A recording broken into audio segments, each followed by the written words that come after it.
बहुओं विनीता, रेनू और कोमल के खाना बनाने का समय तो बांट दिया था, लेकिन फिर भी वो तीनों बहुओं के बीच की लड़ाई को शांत नहीं कर पा रही थी। आइए जानते हैं कि अब सरोज जी क्या कदम उठाने वाली है। मेरी तीनों बहुओं में लड़ाई ना हो इसलिए मैंने इनको अलग अलग समय पर खाना बनाने के लिए कहा था, लेकिन अभी भी इनकी लड़ाई बंद ही नहीं हो रही। सरोज ये सोच ही रही थी कि अचानक उसके पास विनीता आई। माँ जी देखिए ना, रेनू और कोमल मुझे खाना बनाने नहीं दे रही हैं। क्यों, ऐसा क्या हो गया जो वो तुम्हें खाना बनाने से रोक रही है? वो बोल रही हैं कि तुम लौकी की सब्जी नहीं बना सकती। दोनों नागिन बनकर रसोई के बाहर बैठ गई हैं, मुझे अंदर ही नहीं जाने दे रही। विनीता की बात सुनकर रेनू और कोमल भी वहां आ जाती है। दीदी क्या कहा आपने? हम दोनों नागिन हैं। उप्स, सॉरी, मैंने तुम दोनों को नागिन बोला। बेचारी नागिन सुनेगी तो बुरा मान जाएगी ना। दीदी, नागिन तो आप हो, आपके अंदर हम दोनों के लिए कितना जहर भरा हुआ है। ठीक कह रही हो कोमल तुम, तभी तो अपना सारा जहर हमारे ऊपर उगल देती हो। देखो देखो माँ जी, ये किस तरह से मुझसे लड़ रही है। अभी मैंने कुछ बोल दिया ना तो बुरा लग जाएगा। अरे चुप हो जाओ, कभी तो मेरे घर में शांति रहने दिया करो। अरे विनीता बहू लौकी की सब्जी बना रही है तो बनाने दो ना। माँ जी भूल गई आप, दीदी 3 दिन से लौकी ही खिला रही है। माँ जी कल आपने दीदी को नाश्ता बनाने के लिए बोला था, दीदी ने नाश्ते में भी पूरे घर को लौकी की सब्जी खिलाई है। विनीता बहू तुम कुछ और बना लो ना, क्यों तुम लौकी के पीछे पड़ गई हो? ठीक है माँ जी, मैं लौकी नहीं बनाऊंगी, लेकिन फिर इस घर में बैंगन और कटलेट भी नहीं बनेंगे। क्यों क्यों कटलेट नहीं बनेगा? सब लोग बहुत शौक से खाते हैं ना। कोई शौक से नहीं खाता, सब मजबूरी में खाते हैं। और सारी बात घूम फिर कर मेरे बैंगन पर ही क्यों आ जाती है? अरे तुम तीनों फिर से शुरू हो गई। आज से घर में केवल वही खाना बनेगा जो मैं कहूंगी। मैं तुम्हें रोज बताऊंगी कि क्या क्या बनाना है, वही तुम तीनों बनाओगी। सरोज की बात तीनों बहुएं मान लेती है। अब सरोज रोज तीनों बहुओं को बताती कि उन्हें क्या बनाना है। विनीता बहू, आज तुम नाश्ते में पोहा और दलिया बना लेना। रेनू, तुम दोपहर के खाने में दाल चावल बना लेना, और तुम रात को मटर पनीर बना लेना। और कल भी क्या बनेगा ये मैं तुम्हें बताऊंगी। ठीक है माँ जी। ठीक है माँ जी। ठीक है माँ जी। इसी तरह से कई दिन बीत जाते हैं और तीनों बहुएं अपनी सास की बात मानकर परेशान हो जाती हैं। माँ जी तो पूरी हिटलर बन गई है, खाना बनाने के लिए हमें माँ जी के ऑर्डर मानने पड़ते हैं। परेशान हो गई हूँ मैं तो। विनीता दीदी और कोमल ने लड़ लड़ कर माँ जी को ही अपने पीछे लगा लिया। न जाने माँ हमें कब तक इस तरह से आदेश देती रहेंगी, अपनी मर्जी से खाना भी नहीं बना सकते। तीनों बहुएं इस बात से परेशान रहती। अब तीनों बहुओं ने अपने पसंद का खाना बनाने के लिए एक नया रास्ता निकाल लिया। अब सास बहू को जो भी खाना बनाने के लिए देती तो बहू वो खाना बना तो देती, लेकिन साथ ही वो अपनी मर्जी का भी खाना बनाती। एक दिन तीनों बहुएं बैठकर खाना खा रही थी कि तभी कोमल बोलती है, रेनू दीदी आपने गोभी क्यों बनाई? माँ जी ने तो आपको दाल बनाने के लिए कहा था ना। कोमल, मैंने दाल ही बनाई है, गोभी आलू तो मैंने अपने लिए बनाया है, मुझे ये दाल पसंद नहीं है। अच्छा, तो अब तुम्हें दाल पसंद नहीं तो हमारे लिए भी सब्जी बना लेती ना। जब तुम दाल नहीं खा सकती तो हमें क्यों दाल खिला रही हो? विनीता दीदी, आप हमेशा लड़ती क्यों रहती हो? आपको सब्जी खानी है तो खा लो, मैं कौन सा आपके हाथ से छीन लूंगी। अब अगली बार विनीता ने भी यही किया।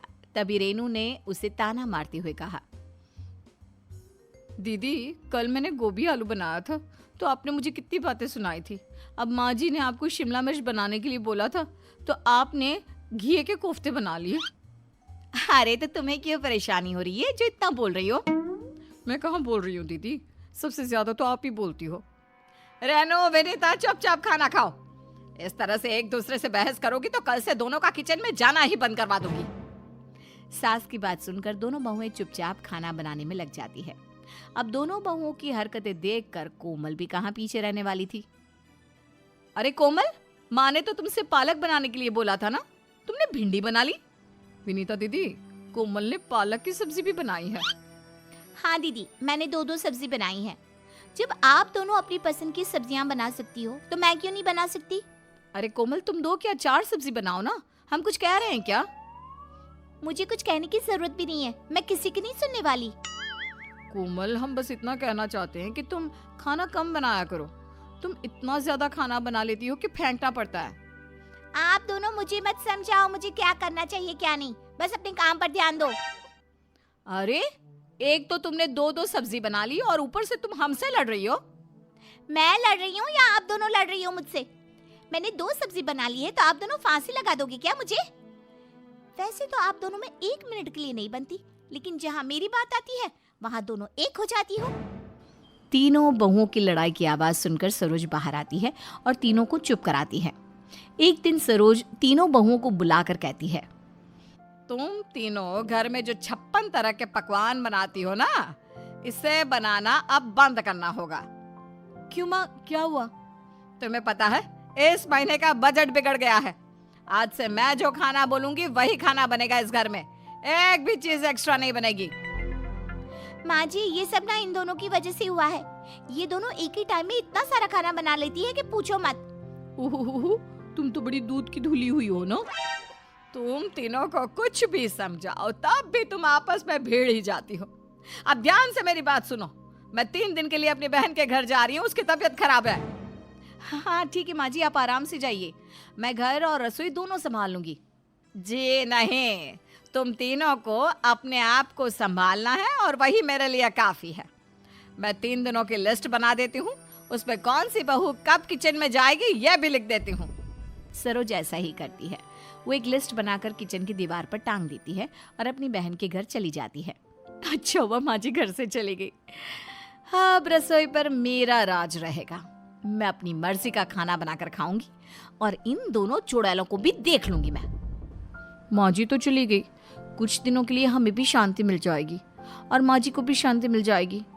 अब रसोई में जाने से मुझे दुनिया की कोई ताकत नहीं रोक सकती। माँ जी अपनी बहन के घर गई है, वो भी 3 दिन के लिए।